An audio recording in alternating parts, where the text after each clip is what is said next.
মুসলিম দেশ পাবেন যাকে কাফেররা গণনা করে? পাবেন? পাবেন না। পক্ষান্তরে আমার ভাইয়েরা, আফগানদের নাম শুনলে আমেরিকার কলিজা দূর দূর করে ওঠে তাদের। কেন? তারা তাদের জীবন ব্যবস্থাকে প্রত্যাখ্যান করেছে। তারা বলেছে তোদের গণতন্ত্র আমরা মানতে চাই না আমরা। এবং তাদের যে সামরিক শক্তি, তাদের সাথে তারা যুদ্ধ অবতীর্ণ হয়েছে। কোরআনকে তারা প্রতিষ্ঠিত করেছে। তারা একটা ইসলামী রাষ্ট্র তারা প্রতিষ্ঠা করেছে। আমরা আজকে ভয় পাই আমেরিকাকে, ভারতকে, আর আফগানরা কিন্তু আমেরিকাকে ভয় পায়নি। বরং পৃথিবীর প্রায় কয়েক ডজন রাষ্ট্র একসাথে এসেছিল হামলা করতে। প্রত্যেকটা রাষ্ট্রকে তারা পরাজিত করে, লাঞ্ছিত করে তাড়িয়ে দিয়েছে তারা। আমার ভাইয়েরা, আমাদের ইজ্জত, আমাদের সম্মান কোরআনের মধ্যে। আমরা এই কুল ওই কুল দুই কুল হারা।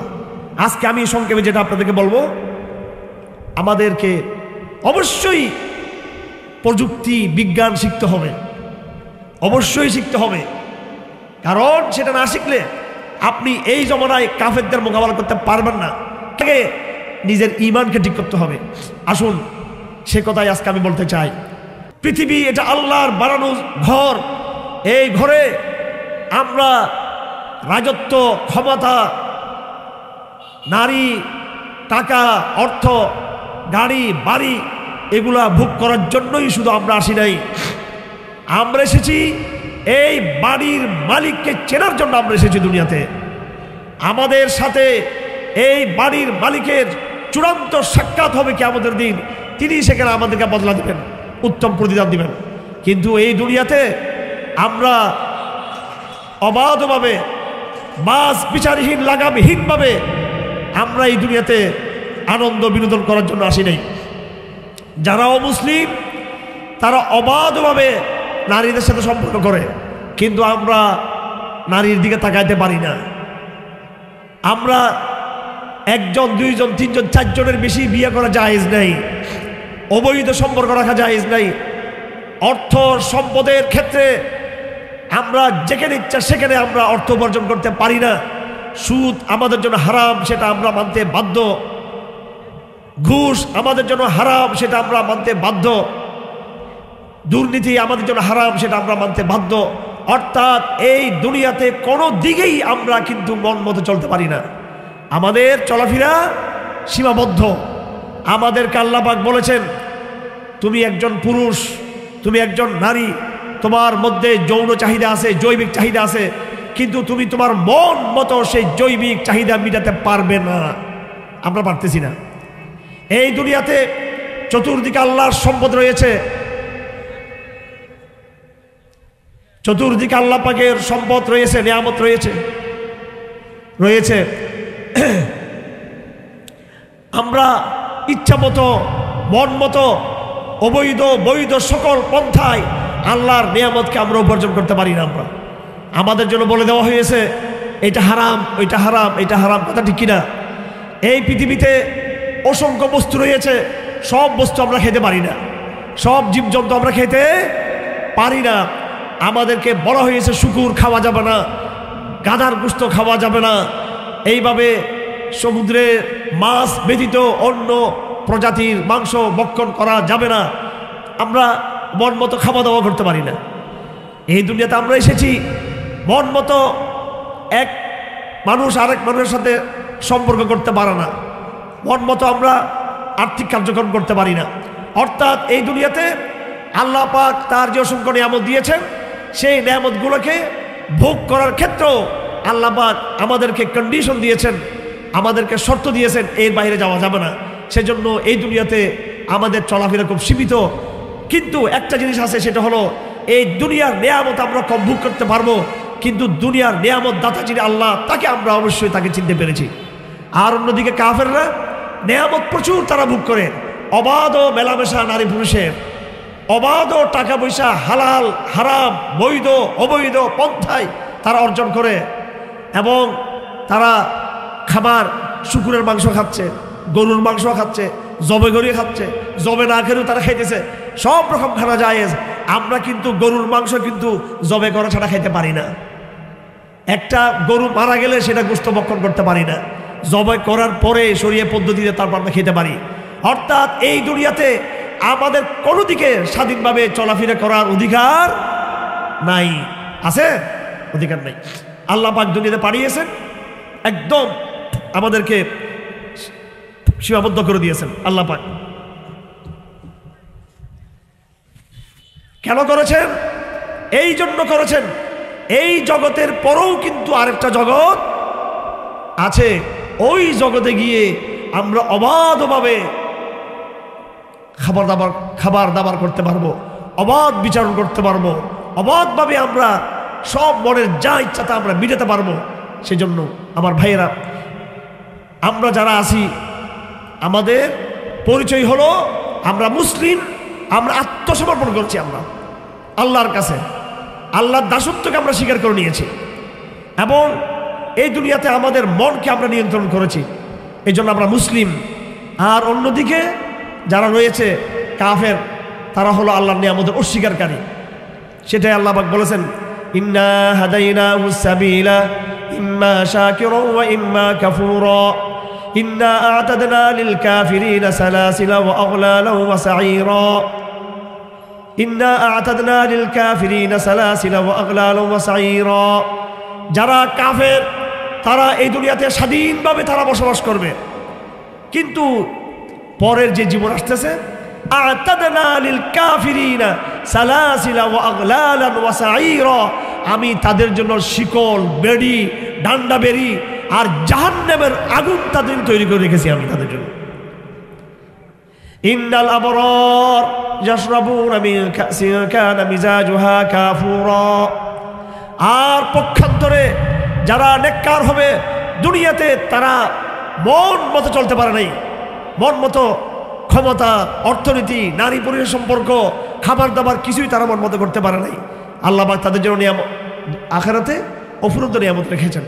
আমার ভাইরা, আমরা এই দুনিয়াতে আল্লাহর দাসত্ব, আল্লাহর আনুগত্য স্বীকার করে চলবো, নাকি কাফেরদের মতো আমরা স্বাধীনভাবে চলবো? আমরা কেউ চলবো? সিদ্ধান্ত আমাদের নিতে হবে। আজকে মুসলমানদের ঘরে জন্ম হয়েও আমাদের মধ্যে আরেকটা বড় গোষ্ঠী তৈরি হয়েছে, মুনাফিক। নামে মুসলমান, চলা ফেরা, সংস্কৃতি, কালচার, জীবন আচর, জীবন ব্যবস্থা, সব কিছু আমরা আল্লাহর শত্রু থেকে আমরা অনুসরণ করি। আমাদের নাম হলো, আমরা মুফতি রশিদ আহমদ লুধিয়ানবী, উনি আমাদের উস্তাদ ছিলেন, পাকিস্তানের মুফতি আজম। তিনি একটা বই লিখেছেন, আল্লাহকে বাগী মুসলমান, খোদাদ্রোহী মুসলমান। নামে মুসলমান, কাজে কিন্তু অমুসলমানদের। আমার ভাইরা, আজকে এখানে নাম দেওয়া হয়েছে আল কোরআনের দার্স। আপনারা অনেকেই জানেন, আমরা আমাদের চট্টগ্রামে আল কোরআনের দার্সের একটা প্ল্যাটফর্ম আমরা খুলেছি। আমরা মনে করি বর্তমান জমানায় রাসূলুল্লাহর ভবিষ্যৎ বাণী অনুযায়ী এই আখিরি জমানার উম্মতের বেশিরভাগ তারা দিন থেকে তারা বিচ্যুত হয়েছে এবং এই দিন ছেড়ে দিয়ে আমরা এই কুল ওই কুল দুনুকুল হারিয়েছি। আমরা এখন বর্তমান বিশ্বের যারা মুসলমান রয়েছে, না তাদের হাতে কোরআনের বিধান আছে এবং না তারা বিশ্বের গণতন্ত্র আর ধর্মনিরপেক্ষবাদী যেই লিবারেল ব্যবস্থা চলতেছে এবং তথ্য প্রযুক্তির যে দুনিয়া চলতেছে, সেদিকেও কিন্তু আমাদের কোনো দাম এবং মূল্যায়ন আমাদের নাই। আছে কেউ গণে আমাদেরকে? বিজ্ঞানের দিক থেকে, প্রযুক্তির দিক থেকে, সাহিত্য এবং আধুনিক জীবন ব্যবস্থা, ওই দিক থেকেও সারা দুনিয়ার কুফফার রাষ্ট্র মুসলিম বিশ্বকে তারা মিসকিন এবং এতিম মনে করে। কথা ঠিক না বেঠিক? তাহলে কি হইল? আমরা কোরআনটাও ছেড়ে দিলাম, আর যাদের সাথে মিশার জন্য কোরআনকে ছেড়ে দিয়ে এলাম, তারাও কিন্তু আমাদেরকে নিজেদের লোক মনে করতেছে না। বর্তমান সময়ের মুসলিম উম্মার জন্য সবচেয়ে বড় দুর্ভাগ্য হলো এটাই যে তারা নিজের ঘরে যা ছিল তাও হারিয়ে ফেলছে এবং যাদের সাথে বন্ধুত্ব স্থাপন করার জন্য নিজের কোরআনকে ভুলে গেল, তারাও কিন্তু আপনাদেরকে আমাদেরকে বন্ধু হিসেবে তারা গ্রহণ করে নাই। আর পক্ষান্তরে সাহাবায়ে কেরাম, তাদের কাছে সেই জমানায় বড় বড় পরাশক্তি ছিল, রোম এবং ফারস। রোম পরাশক্তি, ফারস পরাশক্তি, পারস্য পরাশক্তি। সেই পরাশক্তিগুলোর যে দাপট, তাদের যে প্রযুক্তি বিজ্ঞান, তাদের যে সভ্যতা, সাহাবায়ে কেরামদের মধ্যে এতগুলো ছিল না। কিন্তু আমাদের নবীজি সাল্লাল্লাহু আলাইহি ওয়াসাল্লাম এমন এক কাফেলা তৈরি করেছেন, তার নেতৃত্বে এমন এক জামাত তৈরি হয়েছে যাদের কাছে দুনিয়ার প্রযুক্তি নাই, দুনিয়ার সভ্যতার বড় বড় উপকরণ তাদের হাতে নাই, কিন্তু কোরআনে কারীম তাদের হাতে রয়েছে, ঈমান তাদের হাতে ছিল, এবং কোরআন ভিত্তিক সমাজ ব্যবস্থা তারা প্রতিষ্ঠা করতে সক্ষম হয়েছে। সালাত তারা কায়েম করেছে, সালাত ভিত্তিক সমাজ কায়েম করেছে, যাকাত ভিত্তিক অর্থনীতি তারা কায়েম করেছে, এবং ইসলামের ফৌজদারি বিধান, অপরাধ দমন করার জন্য, চুরি ডাকাতি দর্শন রাহাজানি ইত্যাদি যা কিছু আছে সব দমন করার জন্য যে কোরআনে বিধান আছে সেই বিধান তারা বাস্তবায়ন করেছেন। এমন একটা সমাজ তৈরি হলো রাসূলের জমানায়, এমন একটা রাষ্ট্র তৈরি হলো, এই রাষ্ট্র রোম এবং ফারস সেই জমানায় বড় বড় সাম্রাজ্য, তাদের তুলনায় এদের কিন্তু টাকা পয়সা অর্থ দম দৌলত কিছুই নাই। ভাঙ্গা তরবারি নিয়ে সাহাবায়ে কেরাম জিহাদের ময়দানে অবতীর্ণ হয়েছেন। সাহাবায়ে কেরামদের মধ্যে বেশিরভাগ ছিলেন গরিব, বেশিরভাগ ছিলেন অসহায়। সাহাবায়ে কেরাম সংখ্যায় ছিলেন কম, তাদের বিরুদ্ধে রোমের সৈন্য ছিল দ্বিগুণের চেয়ে বেশি, সব দিকে তারা বেশি ছিল। কিন্তু ইতিহাস কি বলে? সাহাবায়ে কেরাম এই কোরআনের জোরে তারা দুনিয়াকে তারা বিজয় করেছেন, তারা বিজয়ী হয়েছেন। রাসূলুল্লাহ সাল্লাল্লাহু আলাইহি ওয়াসাল্লাম খন্দকের যুদ্ধে তিনি যখন বড় বড় পাথর যখন ভাঙতেছিলেন, তিনি সাবাল দিয়ে যখন বাড়ি দিলেন পাথরে, তখন তিনি বললেন, আমি দেখতে পাচ্ছি রোম আর ফারসের প্রাসাদ দেখতে পাচ্ছি। আমি রাসূল ভবিষ্যৎবাণী করে গেছেন, আমি দুনিয়াতে থাকবো না, কিন্তু তোমাদের হাতে পৃথিবীর সকল পরাশক্তি তোমাদের পদানত হয়ে যাবে। আমাদের নবীজি দুনিয়া থেকে চলে যাওয়ার পর ইরাক মুসলমানদের দখলে চলে আসলো, রোম শাম মুসলমানদের দখলে চলে আসলো, এবং ইরানের রাজধানী ইরান মুসলমানদের দখলে চলে আসলো। কিসের বলে? এই কোরআনে কারীমের শক্তি। এই মাত্র কোরআনে কারীমের শক্তি দিয়েই মুসলমান সারা দুনিয়াকে বিজয় করেছে। এবং ইতিহাস সাক্ষী এই মানব জাতির ইতিহাসে পৃথিবীর বুকে কেউ লাগাতার 200-300 বছর ক্ষমতায় রাজত্ব ছিল না। কোনো দল, কোনো ধর্ম, কোনো সম্রাট তার বংশধর পৃথিবীর বুকে 200 বছর বেশি শাসন করতে পারে নাই। কিন্তু ইসলাম এই কোরআনের মাধ্যমে এই পৃথিবীর বুকে 1300 বৎসর এই পৃথিবীকে কোরআন শাসন করেছে। কয়শো বছর? 1300 বছর। কিসের শাসন? কোরআনের শাসন। প্রথমে আমার নবীজির নেতৃত্বে নবুয়তের জমানা ছিল, এরপরে নবুয়তের 23 বছরের জমানার পরে 30 বছরের খোলাফায়ে রাশেদার জমানা ছিল, এরপরে এটা সহ প্রায় 100 বছরের কাছাকাছি বনু উমাইয়াদের শাসন আমল ছিল। বনু উমাইয়ার শাসনের পরে এরপর বনু আব্বাসীয়দের শাসন, তাদের পরে উসমানী সাম্রাজ্য। আজ থেকে মাত্র 100 বছর আগে পর্যন্ত উসমানী সাম্রাজ্য পৃথিবীতে তাদের শাসন ছিল। আমার ভাইরা, একটি হাদিসে রয়েছে, হযরত ওমর ইবনে খাত্তাব রাদিয়াল্লাহু তাআলা বলেন, ইন্নাল্লাহা লা ইয়াযাউ বিহাদাল কিতাবি আকওয়ামান ওয়া ইয়ারফাউ বিহি আখারিন। আল্লাহ পাক এই কোরআনের মাধ্যমেই কোন জাতিকে আকাশে উঠাবেন, আর কোরআন ছেড়ে দেওয়ার কারণে আল্লাহ পাক কোন জাতিকে একদম নিচে নামিয়ে দিবেন। আমার ভাইয়েরা, আজ আমাদের অনেকগুলো সমস্যা, সবাই সমস্যা নিয়ে কথা বলে, সবাই দুর্যোগ নিয়ে কথা বলে।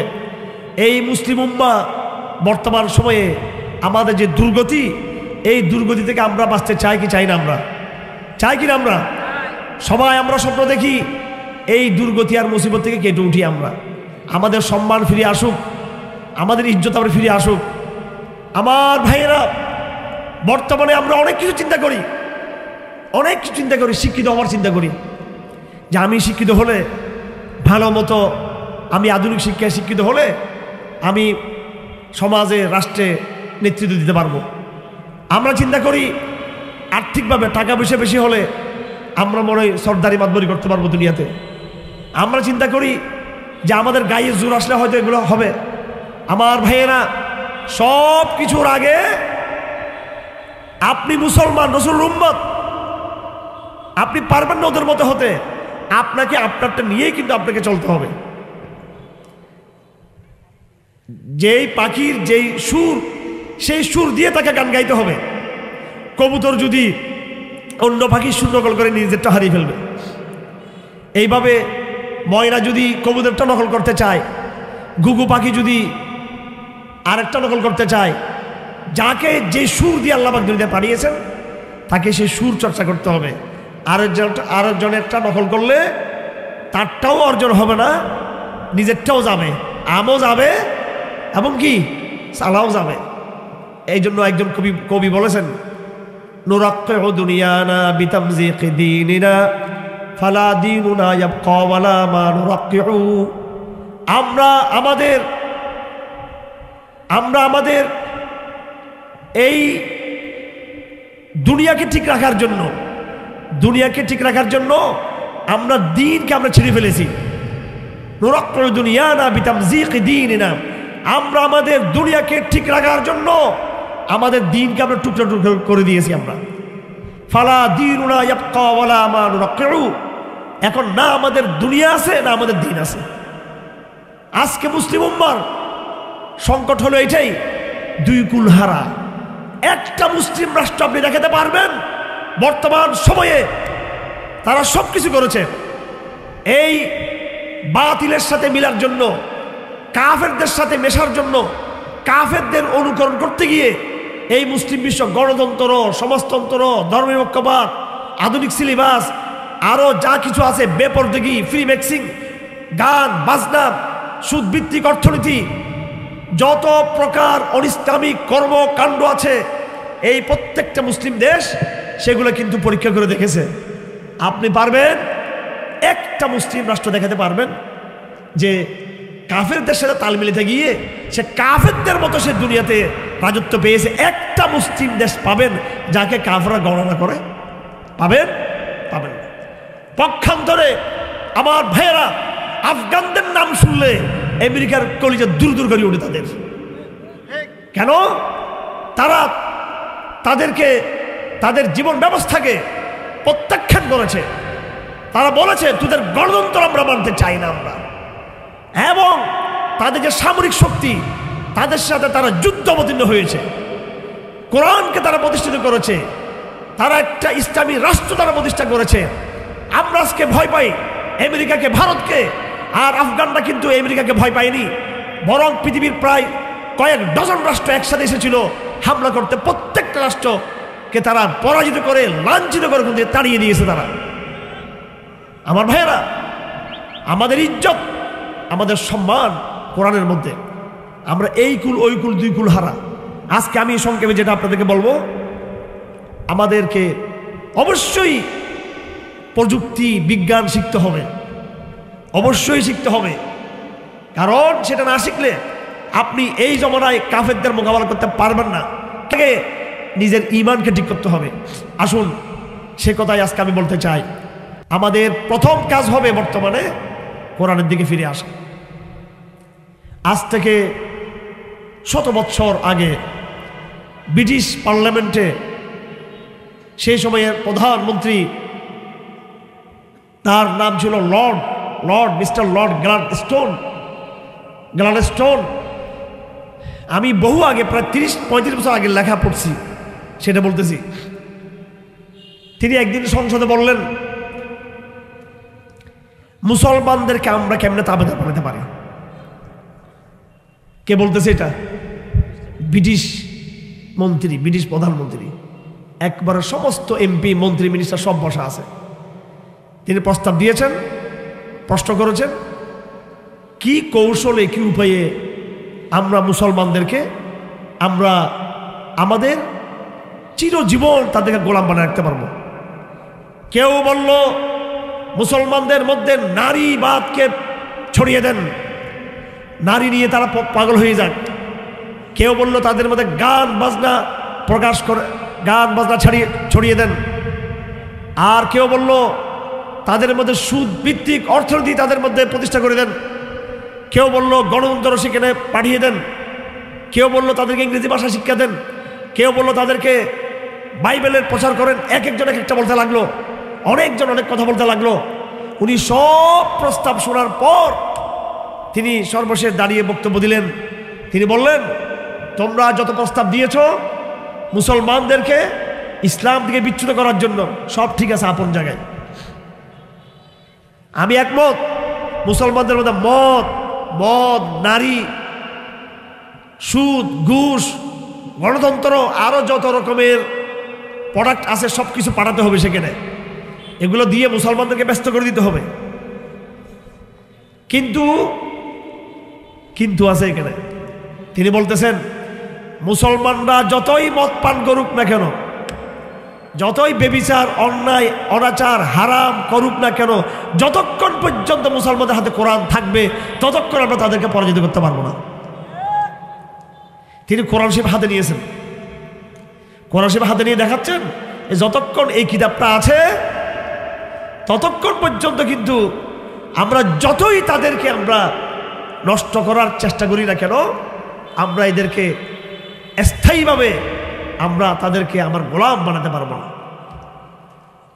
সেই একজন ব্রিটিশ প্রধানমন্ত্রী সে বুঝতে পেরেছে মুসলমানদের শক্তির, মুসলমানদের দাপটের, মুসলমানদের গৌরবের মূল জায়গা কোনটা সে বুঝতে পেরেছে। আর এই জমানার মুসলমানরা সেটা বুঝতে পারে না, আফসোস।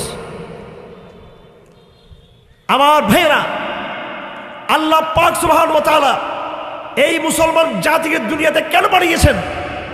ইসলামের আগে কি ইসলাম ধর্ম ছিল না? আরো কি নবীরা আসে নাই? কোরআনের আগে তাওরাত আসে নাই? আমার কথা বুঝতেছেন না আপনারা? মনে হয় নাকি?